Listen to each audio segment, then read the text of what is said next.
congrats on your latest project, Street Trash. I thought it was great. Cool, man. Thank you so much. Yeah, it's definitely a lot of fun to make. Yeah. Well, that's good. Yeah, I it looks like it. I mean, it must have been fun behind the scenes, and I was curious for you. I mean, I guess my first question, like, what sort of inspired you to not only revisit the 1987 original, but then sort of build upon it and sort of take it in your own direction, sort of unique. It's a unique, reimagining versus how, some other filmmakers kind of just take the plot of the original and do the exact same plot kind of thing. But I like what you Yeah. did. So could you talk about what inspired you to, do Yeah, all it was one of those things where I was approached to do the film. So it wasn't even like I was okay. pitching for it or anything like that. So the producers approached me, and obviously I was a fan of the original. I was like, oh, yeah, that'll be cool. But Yeah. for me, from the start, I wanted to write a story, uh, make it more of a sequel, like a loose sequel, and have it in that same world. So from the start, it was always like the for a new audience it can be a standalone film, but the people that actually know the original will be fans of the original will see it more as a sequel and have this film in the same world. Right. So as a 80s film lover and originally loving the original film, I was like, cool, for me, what was my favorite things and other people's favorite things about the movie? Obviously, the gore plays a massive part of the original. And obviously everybody loved that it was in old school New York. So for me, you know, I don't want to take that away from anybody, even myself. I don't want to copy that movie. I like that movie. So for me, it was doing something completely different. And, for me, it was, keeping the gore, do as much gore as possible. As a kid growing up, I loved all that stuff. So that was very important to me. And then for me, it was creating that different new story, but still having those elements that would work in this film that is definitely from the original, which is like the Viper, but now it's like sometimes we use it as a drink, sometimes we use it as a gas, and it's the government trying to get rid of the homeless people. So it just made sense. And when I came up with that idea straight away, I was like, this is the world that it's going to work in. It's great that we stay away from the original setup, and it is a sequel. It's different. It's just later on we actually mention it in the movie. And so, yeah, the other big thing for me was, which I don't think it happens enough in these,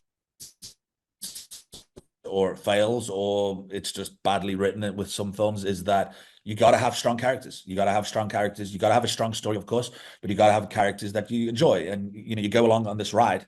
So for me, it was very important to have those like cool characters that you can either relate to, or you go on this journey with them. So that was a big thing for me. Yeah, of course. And that leads me to my next question. I mean, I know you play a few characters in this. Could you talk about them and why you wanted to, play these certain characters in particular? Originally, I didn't even want to be in the film, to be honest. It was the one thing was there was the one homeless guy, Reggie, that another actor was actually meant to play, and he was in quite a few scenes. And when he couldn't come down from Canada, basically I cut his scenes in half, but we already started filming. So I fitted into his wardrobe. So then I just cut the lines out and made that character a little bit less. But so that was the one thing. So I didn't really wanted to do that. It was just like we were over budget. We were filming already. It was just easy for me to do it. Didn't have to do any like major dialogue or anything like that. So it was like fine. The only one character that was 100% planned was Sokol, which was the imaginary friend. So that was planned that I wanted to do the voice, but it was one of those where it's like, am I going to do the voice in post, or am I going to do it on set? And we ended up doing it on set, and it's better on set that you, as an actor, feeling it at the time and doing it. So I made sure that we got all the dialogue while we were on set. So that was a hell of a lot of fun playing Sokol's character. And then the other one, it was just the POV guy. So I mean, like, it's my fucking hands. It's like, you know what I mean? It's like I wouldn't look too much into that. It's just I just thought it would be fun to have that crazy character oh, I was to say random character that's just there, that's just watching.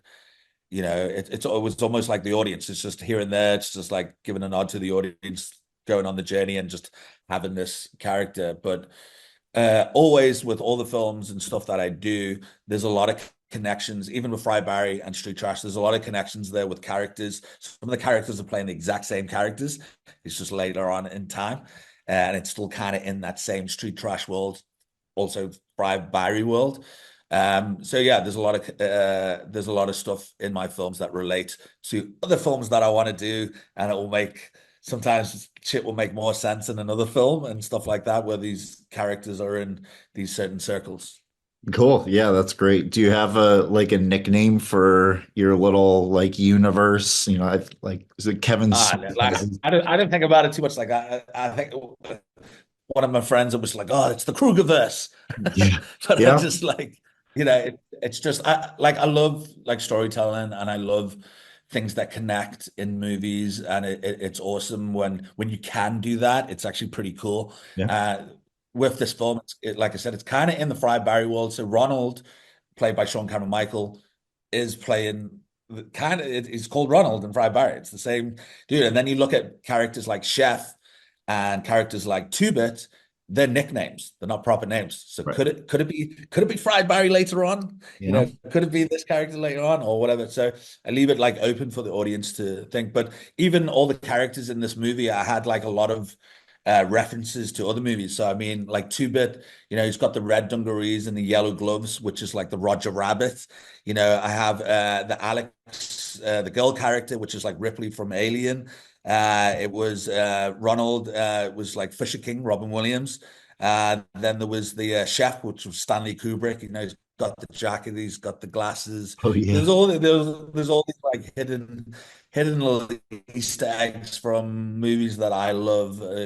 Growing up, whether it's like 70s movies or 80s movies or early 90s movies. But yeah. Yeah, that's great. Yeah, he is like a spitting image of Kubrick, of a certain time chef. So that's Yeah, interesting. big time. Big time. That's great. It's very interesting. And besides your street trash, of course, do you have any other like favorite remakes from over the years? One, where you were like, "Oh, I like how they Well, remade again, this." I just don't see. I don't see the. Yeah.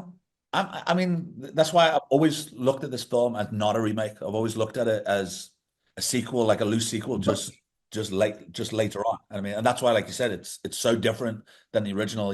There's none of the original characters in it or anything like that, but it's in that same world. We mention it. So I don't know, like I mean, you could look at films that were made in the 80s, like The Fly, which is an amazing film. But I mean, that's a remake, but it's made at the right time. You Right. know what I mean? You look at it. So again, it's just adding something fresh and something new and something different and introducing a new audience, which is cool. I mean, there's a lot of people that don't know what the fuck street trash is, Yeah.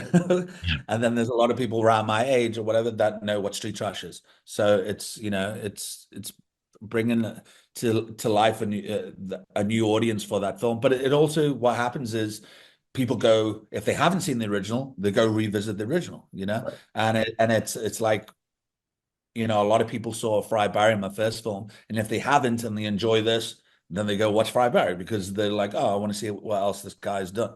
So I think everything kind of goes hand in hand. And for me, at the top of my head, I don't really, I don't really know, like off the top of my head, just like other like remakes or stuff like that. But um, for me, it's one of those. If the film's good, it's good. But there's Yeah. those certain films that I think needs to be left alone. I think Street Trash is dated, the original, but it's also like, again, as a fan of the original, I love it. It's nothing should change. It's made at that certain time, which is amazing. That it's a big part of my childhood, sitting there and watching those films.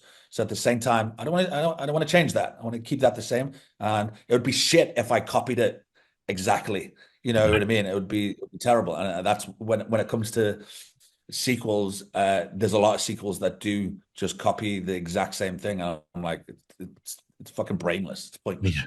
Yeah. You're right. I shouldn't have called.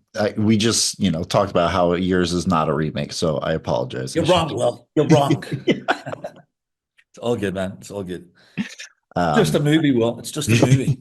Right? It's just a melt movie, you know? It's got some political messages maybe in there with the government and all that, but it's still a melt movie. yeah, and yeah, I didn't even know the term melt movie. After seeing this movie and then doing my research, so I'm excited to check out more. I might have already seen some of the other ones, but Yeah, you probably have, man. yeah, There's a lot. yeah, that's great. And I was looking. It looks like you have another project, maybe in pre-production. Is there anything you can share about that, or something you're working? Who said this? Well, I think it was IMDb, Little Bird, but Oh, they really? I don't could be know. wrong. I don't think there's.